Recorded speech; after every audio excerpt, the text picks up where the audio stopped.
କୋଉ ମାନଙ୍କ ଆଡ଼େ ସବୁ ବର୍ଷା ହେଉଛି କମେଣ୍ଟ କରିବେ। ଆମ ଏପଟେ ସକାଳୁ ରାତିରୁ ବର୍ଷା ହେଉଛି ଯେ ଏପର୍ଯ୍ୟନ୍ତ ଛାଡ଼ିନି, ଟିକେ ଛାଡ଼ି ଯାଉଛି ଟିକେ ହେଉଛି।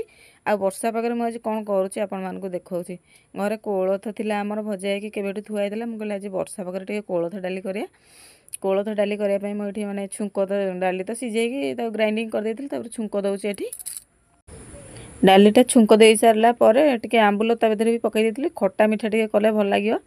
ସେଥିରେ ଆମ୍ବୁଲ 2 ଖଣ୍ଡ ପକାଇ ଦେଇକି ଭୃଷଙ୍ଗ ପତ୍ର ରସୁଣ ଦେଇ କୋଳଥ ଡାଲି, କେଉଁମାନଙ୍କୁ ସବୁ କୋଳଥ ଡାଲି ପସନ୍ଦ ନିଶ୍ଚିନ୍ତ କମେଣ୍ଟ କରିବେ।